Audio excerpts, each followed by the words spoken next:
Hi, everyone. This is Rip Talk Newsflash. This, This is Justin. hot off the presses. This Hot is a off the press. condensed.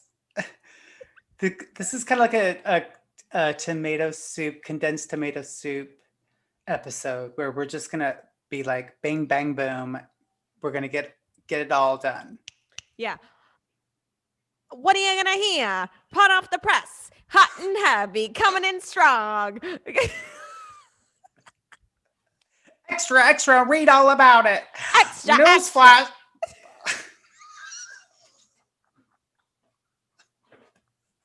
This just in.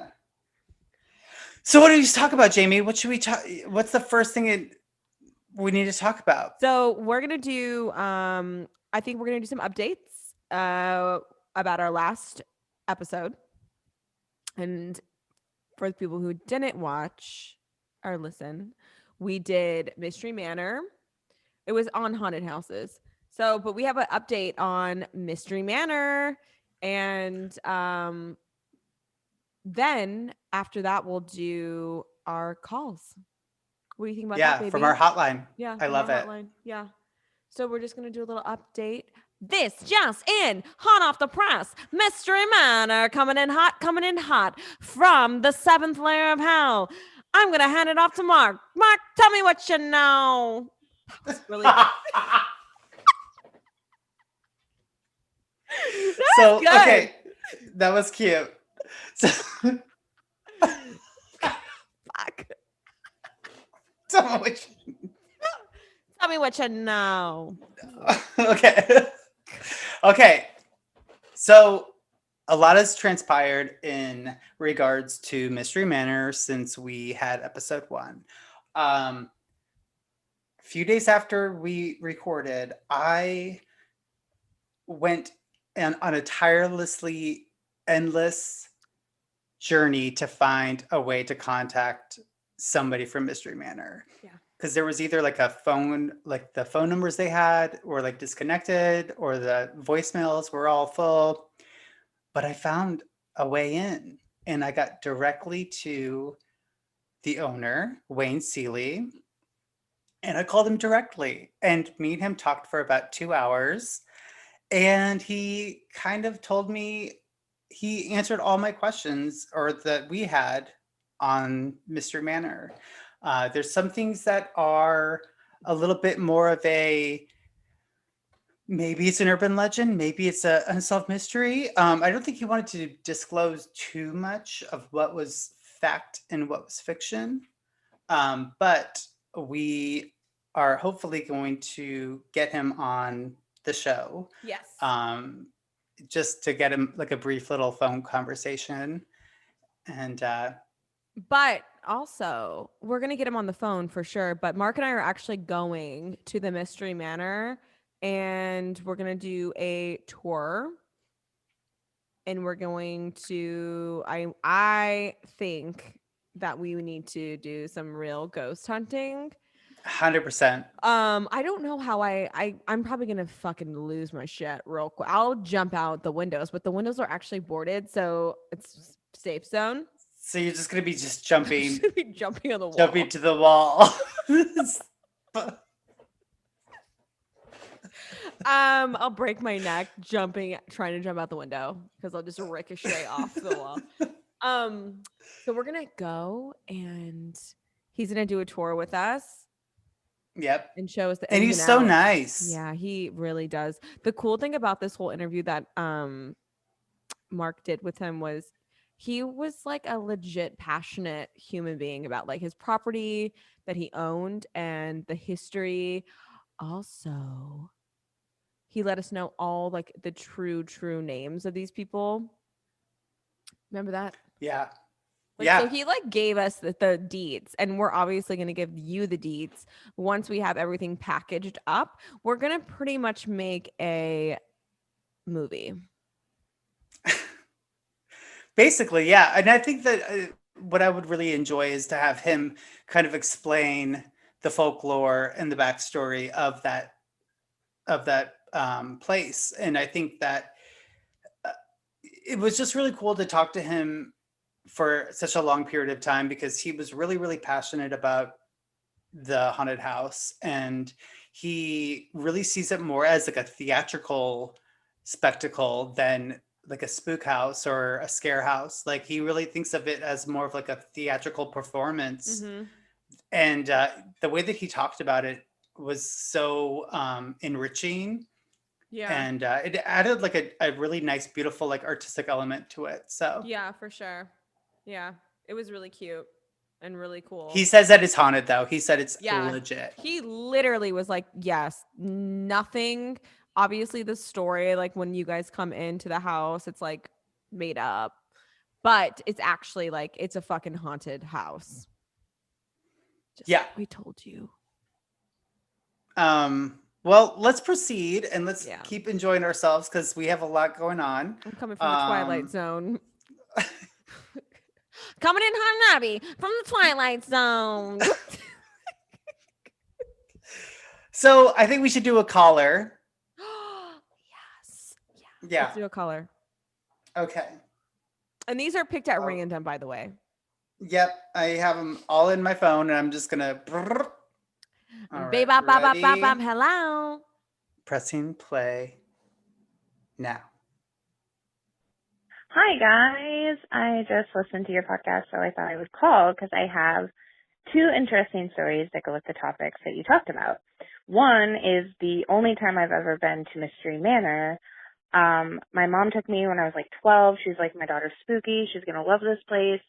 What little did she know is that I have horrible anxiety, and I ruined the whole group I was with's experience because we went into this living room situation, and this lady was talking to us, and then out of nowhere Santa Claus comes at us with a chainsaw, and I'm in like the front of the group, and the chainsaw's like right by my face, and I can feel the heat, and I break down and start crying to the point that the man like broke character, was explaining to me that he couldn't really hurt me and how sorry he felt, and everyone in the group was so pissed off. And it happened in like another room. I can't fully remember. I think I was too traumatized from the Santa thing to remember the rest of the trip, but I had to go out like the pussy escape route where they're like, oh, if you're too scared, leave here now. And they had to refund our whole group's money because like characters were breaking character and apologizing to me and like offering me hugs because I was freaking out so bad. So yeah, there's that. And then also, I've never been to like a Christian haunted house, but one time I went to a church walk-in and they were like, do you guys want to watch a scary movie? And we're like, yeah, we want to watch a scary movie.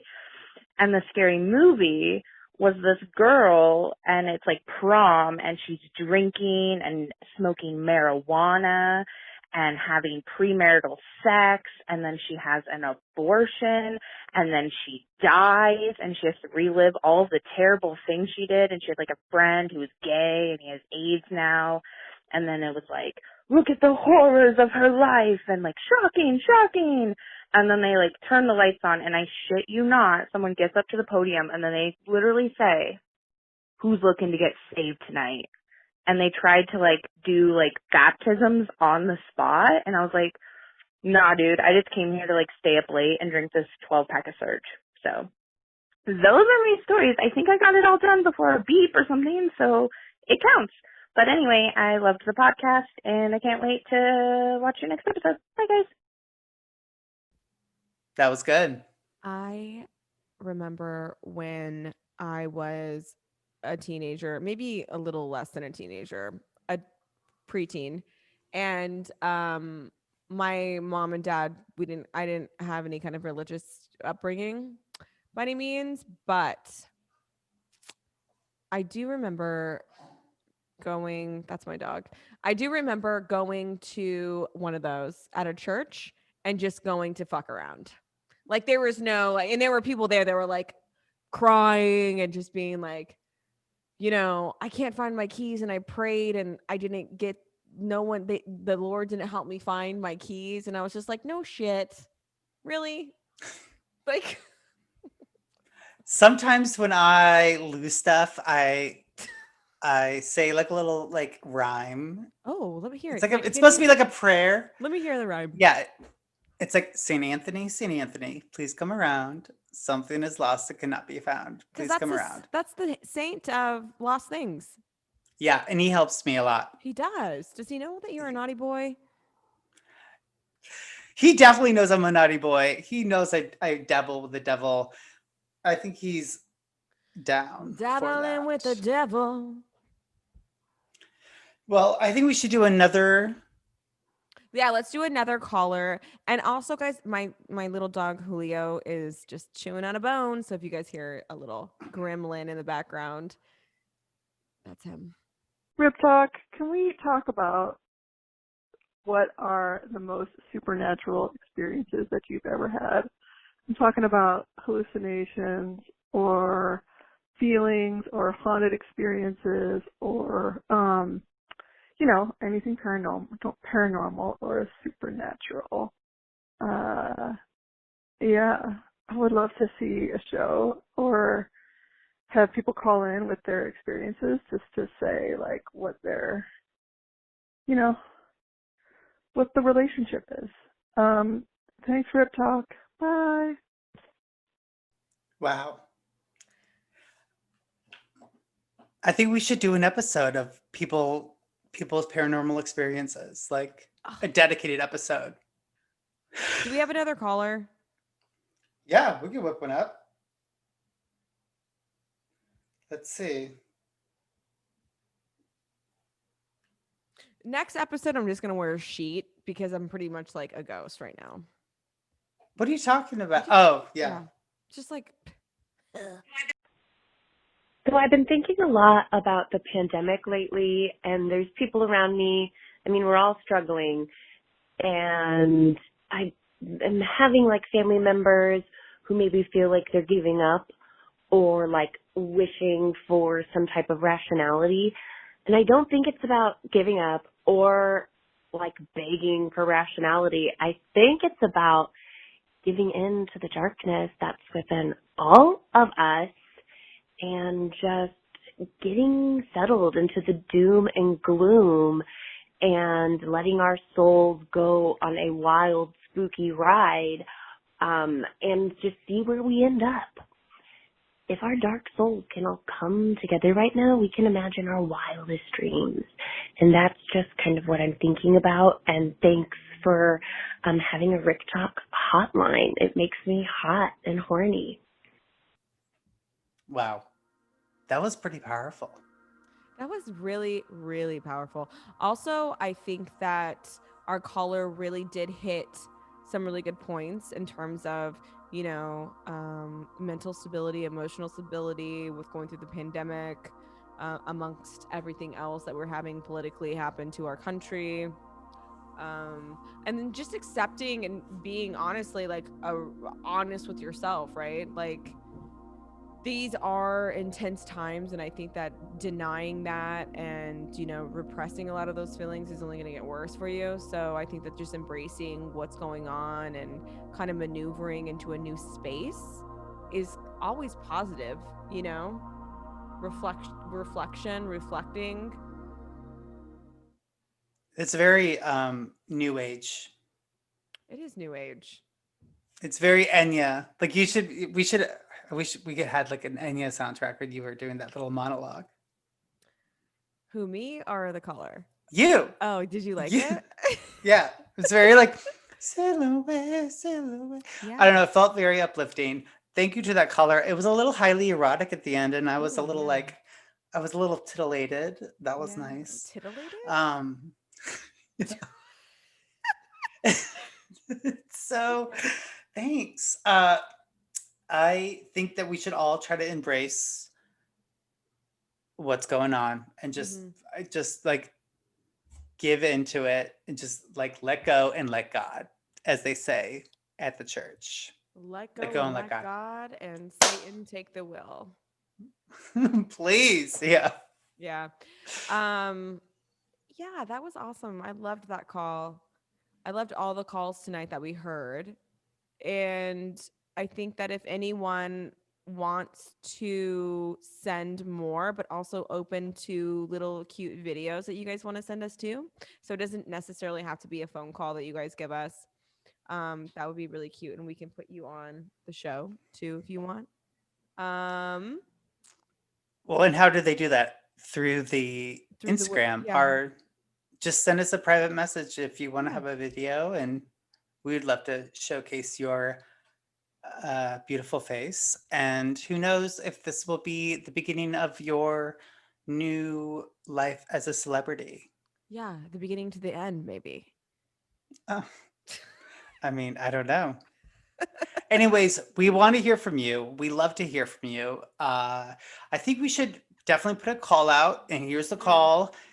Please, as this caller requested, we want to hear your paranormal stories. Anything that has to do with the paranormal. If it's happened to you, let us know. Because I Yeah. think we should compile all of the stories and just kind of go through it and have a little commentary after each Yeah, one I of think them. it's really interesting because a lot of people do have paranormal experiences, and I don't know if they know that it's happening, or they just kind of brush it aside of being like, oh, that's kind of well, that's nothing, and then it keeps on happening, and you kind of have to take note on it, right? So it's like I think it would be really cool for people, maybe from this point on, when you guys listen to this, start noticing the weird things that are happening to you and kind of like feed more energy into it, because I think that that would really, really be a nice experiment, right? What do you think, Mark? Yeah. Yeah. I'm Yeah. noticing my surroundings right now. Do you guys want to know something kind of scary? When Mark and I first started doing this, there would always be, how many times did it happen when that black shadow would walk behind me? Twice. Yeah, so I never saw it.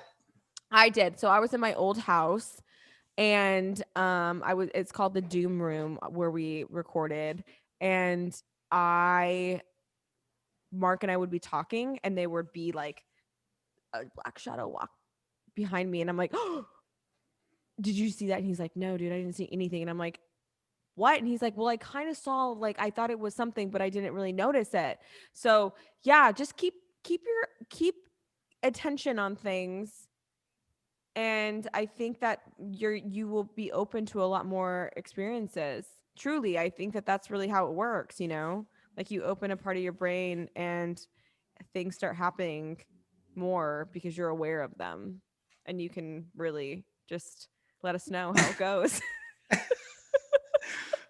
It's like Pandora's box of Yeah. the mind. Mhm. Uh, when that stuff was happening to Jamie, though, like she would flip out, and right when the moment before she would like say that she saw this thing, the video, like the FaceTime video, would like freeze or something would intercept it. So I never did get to see what it was. Yeah. I had a lot of weird But stuff happening to me in that apartment too. Yeah. oh yeah, it's like an old building, so I Yeah. would. Yeah. It was an old building. It was like 1890s or something like that. Yeah. So, Well, I think we should end it here. yes, you guys, thank you so much for listening. Let us know if you guys have any experiences. What we want to hear from you guys all the time. So just keep us up to date, and Yeah. we will keep you up to date with our news flashes.